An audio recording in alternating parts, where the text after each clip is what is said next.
ಸ್ನೇಹಿತರೆ, ಯಶೋಧ ಚಾನಲ್ಗೆ ತಮಗೆಲ್ಲರಿಗೂ ಸ್ವಾಗತ. ಮಹಾಭಾರತ ಕಥಾಮೃತ ಸತ್ಯವಾನ್ ಸಾವಿತ್ರಿಯರ ಕಥೆಯ ಮುಂದುವರಿದ ಭಾಗ ನೋಡೋಣ ಬನ್ನಿ. ಸತ್ಯವಾನನ ಜೀವಧಾರವಾದ ಅಂಶಕ್ಕೆ ಒಡೆಯನಾದ ಯಮಧರ್ಮರಾಯನು ದಕ್ಷಿಣ ದಿಕ್ಕಿನತ್ತ ಹೊರಟ. ಸಾವಿತ್ರಿ ಎದೆಯಲ್ಲಿ ದುಃಖದ ಕಟ್ಟೆಯೊಡೆದಿತ್ತು. ಅವಳು ಧಾರ್ಮಿಕ ವ್ರತಗಳನ್ನೆಲ್ಲ ಮಾಡಿ ಮುಗಿಸಿಯಾಗಿತ್ತು. ಯಮನನ್ನು ಹಿಂಬಾಲಿಸಿ ಹೋಗಲು ನಿರ್ಧರಿಸಿದಳು.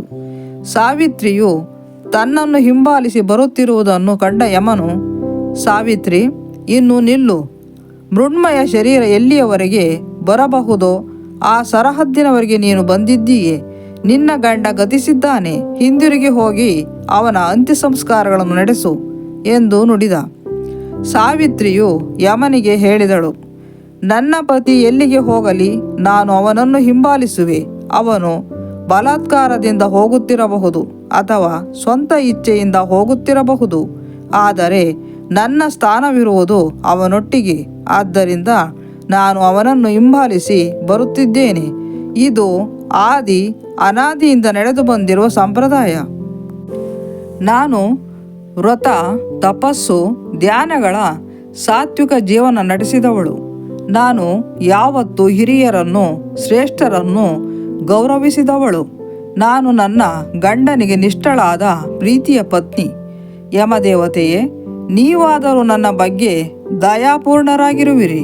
ಆದ್ದರಿಂದ ಯಾವುದು ನನ್ನ ಹಾದಿಗೆ ಅಡ್ಡವಾಗಬಾರದು. ಒಟ್ಟಿಗೆ 7 ಹೆಜ್ಜೆ ನಡೆದವರು ಸ್ನೇಹಿತರಾಗುತ್ತಾರೆಂದು ಪ್ರಾಜ್ಞರು ಹೇಳುತ್ತಾರೆ. ನಾನು ನಿಮ್ಮೊಂದಿಗೆ 7 ಹೆಜ್ಜೆಗಳನ್ನು ನಡೆದಿದ್ದೇನೆ. ಹೀಗಾಗಿ ನೀವು ನನ್ನ ಮಿತ್ರರು. ನನ್ನ ಮಾತುಗಳನ್ನು ದಯಮಾಡಿ ಕೇಳಿಸಿಕೊಳ್ಳಿ. ಬದುಕು 4 ಆಶ್ರಮಗಳದು. ಬ್ರಹ್ಮಚರ್ಯಾಶ್ರಮ, ಬ್ರಹ್ಮಚರ್ಯೆ ಪಾಲನೆಯೊಂದಿಗೆ ಅಧ್ಯಯನ ಮಾಡುವುದು. ಗೃಹಸ್ಥಾಶ್ರಮ, ವೈವಾಹಿಕ ಜೀವನ. ವಾನಪ್ರಸ್ಥಾಶ್ರಮ, ಲೌಕಿಕ ಮೋಹ ತ್ಯಜಿಸಿ ಅರಣ್ಯದಲ್ಲಿ ವಾಸ ಮಾಡುವುದು. ಮತ್ತು ಸನ್ಯಾಸಾಶ್ರಮ, ಪ್ರಾಪಂಚಿಕ ಸಂಬಂಧಗಳನ್ನು ಕಡಿದುಕೊಳ್ಳುವುದು. ಆದರೆ ಆತ್ಮಜ್ಞಾನ ಹೊಂದದೆ ಈ ಆಶ್ರಮಗಳ ಪಾಲನೆಯಿಂದ ಯಾವ ಉದ್ದೇಶವೂ ನೆರವೇರದು. ಅರಣ್ಯದಲ್ಲಿ ವ್ರತ ತಪಸ್ಸುಗಳನ್ನು ಆಚರಿಸುವುದರ ಉದ್ದೇಶ ಜ್ಞಾನಾರ್ಜನೆ. ಈ ಜ್ಞಾನದಿಂದ ನಿಜವಾದ ಧರ್ಮ ಪ್ರಾಪ್ತವಾಗುತ್ತದೆ. ರುಜುಮಾರ್ಗಿಗಳು ಹೇಳುತ್ತಾರೆ, ಧರ್ಮವೇ ದೊಡ್ಡದೆಂದು. ಧರ್ಮದ ಮೂಲಕ ಮೋಕ್ಷ ಪ್ರಾಪ್ತವಾಗುತ್ತದೆ. ಆದ್ದರಿಂದ ನನಗೆ ಧರ್ಮವೇ ಪರಮೋಚ್ಚ. ಅದು ಹೊರತು ಬೇರಾವ ಆಸೆಯೂ ನನಗಿಲ್ಲ. ಯಮನು ಹೇಳಿದ, ನೀನು ಬಹಳ ದೂರ ಬಂದಿದ್ದೀಯೆ. ನಿಲ್ಲು. ನಿನ್ನ ಮಾತುಗಳು ನನಗೆ ಮೆಚ್ಚುಗೆಯಾಗಿವೆ. ಬಹಳ ವಿವೇಕದ ಮಾತುಗಳು. ನಾನು ನಿನಗೊಂದು ವರವನ್ನು ಕೊಡುತ್ತೇನೆ. ನಿನ್ನ ಗಂಡನ ಪ್ರಾಣ ಹೊರತಾಗಿ ಬೇರೆ ಏನನ್ನಾದರೂ ಕೇಳು, ಕೊಡುತ್ತೇನೆ. ಸಾವಿತ್ರಿಯು ಬೇಡಿದಳು, ನನ್ನ ಮಾವನವರಿಂದ ಅವರ ಸಾಮ್ರಾಜ್ಯವನ್ನು ಕಿತ್ತುಕೊಳ್ಳಲಾಗಿದೆ. ಜೊತೆಗೆ ಅವರ ಕಣ್ಣಿನ ದೃಷ್ಟಿಯೂ ಹೋಗಿದೆ. ಅವರಿಗೆ ಮರಳಿ ದೃಷ್ಟಿಯನ್ನು ಕರುಣಿಸಿ. ಹಾಗೂ ಅವರು ಸೂರ್ಯನಂತೆ, ಅಗ್ನಿಯಂತೆ ಪ್ರಬಲರಾಗಬೇಕು. ಯಮದೇವತೆ ತಥಾಸ್ತು ಎಂದನು. ನಿನ್ನಾಸೆಯಂತೆ ವರ ಕೊಟ್ಟಿದ್ದೇನೆ. ನಿನಗೆ ದಣಿವಾದಂತಿದೆ. ನೀನಿನ್ನು ಹೊರಡು.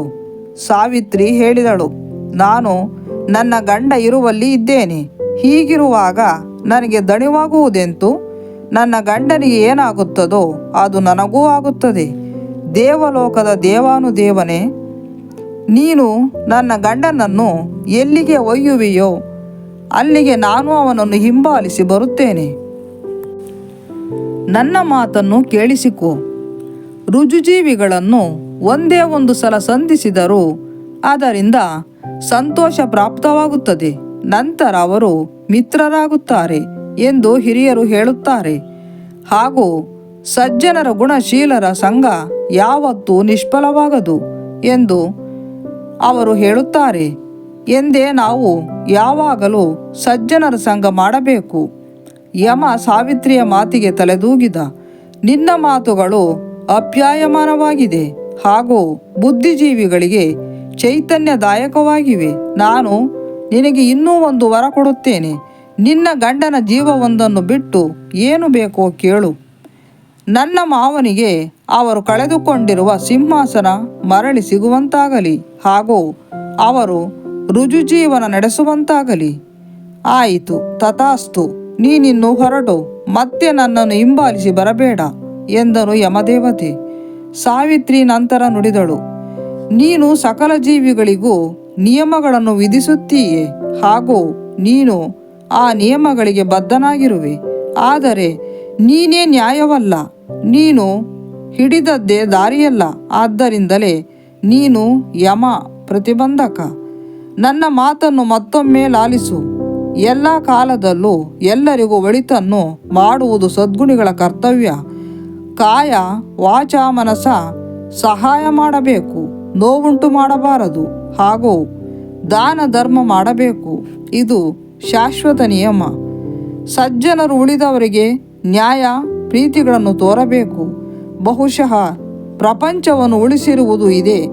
ಏಕೆಂದರೆ ಪುರುಷರು ದುರ್ಬಲರು, ಸಜ್ಜನರು ಯಾಚಕರಾದ ಶತ್ರುಗಳಿಗೆ ಕ್ಷಮೆ ತೋರುತ್ತಾರೆ.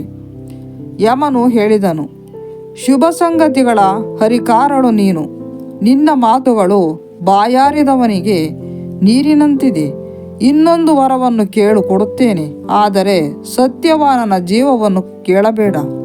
ಸಾವಿತ್ರಿ ಬೇಡಿದಳು, ಯಮದೇವ, ನನ್ನ ತಂದೆಗೆ ಪುತ್ರ ಸಂತಾನವಿಲ್ಲ. ಅವನಿಗೂ 100 ಗಂಡು ಮಕ್ಕಳಾಗುವಂತೆ ವರವನ್ನು ಕೊಡು. ಆಗ ಅವನ ವಂಶ ಊರ್ಜಿತವಾಗುವುದು, ಶಾಶ್ವತವಾಗಿರುವುದು. ವರವನ್ನು ಕೊಟ್ಟಿದ್ದೇನೆ ಸಾವಿತ್ರಿ.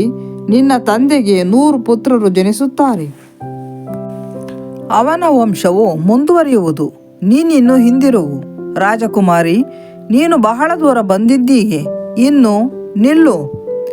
ನಾನು ನನ್ನ ಪತಿಯನ್ನು ಹಿಂಬಾಲಿಸುತ್ತಿರುವಾಗ ನನಗೆ ದೂರದ ಪರಿವೆ ಇರುವುದಿಲ್ಲ.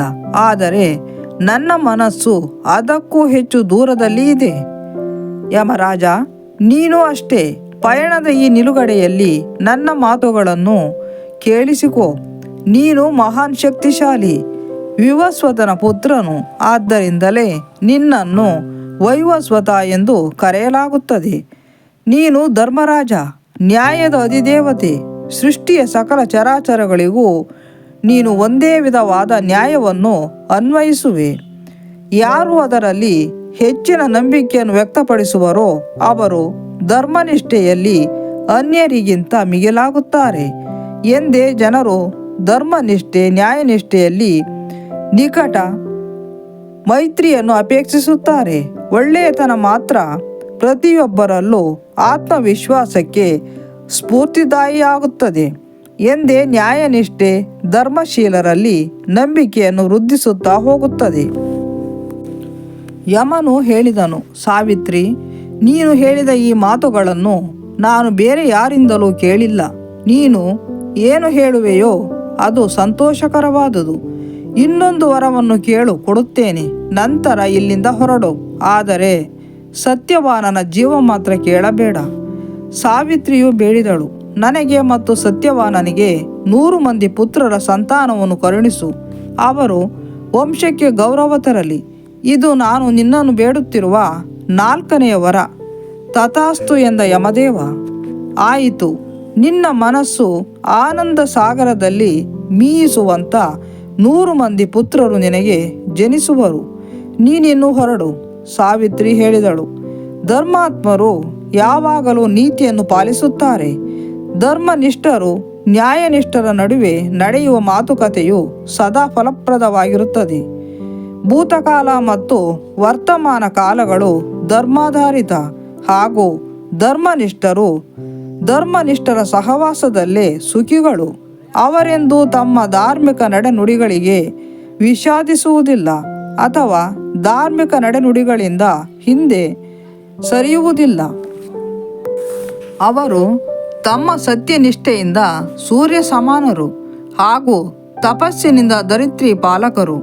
ಅವರು ಯಾವುದೇ ಲಾಭದ ನಿರೀಕ್ಷೆ ಇಲ್ಲದೆ ಒಳಿತನ್ನು ಮಾಡುತ್ತಾರೆ.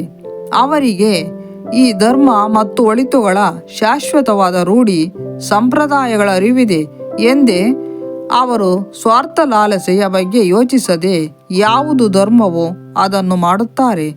ಒಳಿತಿನ ಕಾರ್ಯವಿಧಾನ ಯಾವತ್ತೂ ವ್ಯರ್ಥವಾಗುವುದಿಲ್ಲ. ಅದು ಎಂದು ಅಮಂಗಳಕರವಲ್ಲ ಎಂದೇ ಅವರು ಸರ್ವ ರಕ್ಷಕರಾಗಿರುತ್ತಾರೆ. ಯಮ ಸಾವಿತ್ರಿಯನ್ನು ತಡೆದು ಹೇಳಿದ, ಧಾರ್ಮಿಕತೆ ನ್ಯಾಯಪರತೆಗಳ ಬಗ್ಗೆ ನಿನ್ನ ಮಾತುಗಳನ್ನು ಕೇಳಿದಷ್ಟು ಕಿವಿಗೆ ಹಿತವಾಗುತ್ತದೆ. ನಿನ್ನ ಧರ್ಮ ದೃಢತೆ ಮೆಚ್ಚುವಂತಹದ್ದು. ನಿನ್ನ ಮಾತುಗಳು ಮಧುರವಾದುವು, ಅರ್ಥಪೂರ್ಣವಾದುವು. ಪತಿಗೆ ನಿಷ್ಠಳಾಗಿರುವ ಸಾವಿತ್ರಿಗೆ ಇನ್ನೊಂದು ವರವನ್ನು ಕೇಳು. ಸಾವಿತ್ರಿ ವಿನಯಪೂರ್ವಕವಾಗಿ ನುಡಿದಳು. ಮಹಾಭಾರತ ಮುಂದುವರಿಯಲಿದೆ. ಯಶೋಧ ಚಾನಲ್ಗೆ ಸಬ್ಸ್ಕ್ರೈಬ್ ಮಾಡಿ, ಶೇರ್ ಮಾಡಿ, ಲೈಕ್ ಮಾಡಿ, ಕಮೆಂಟ್ ಮಾಡಿ. ಧನ್ಯವಾದಗಳು.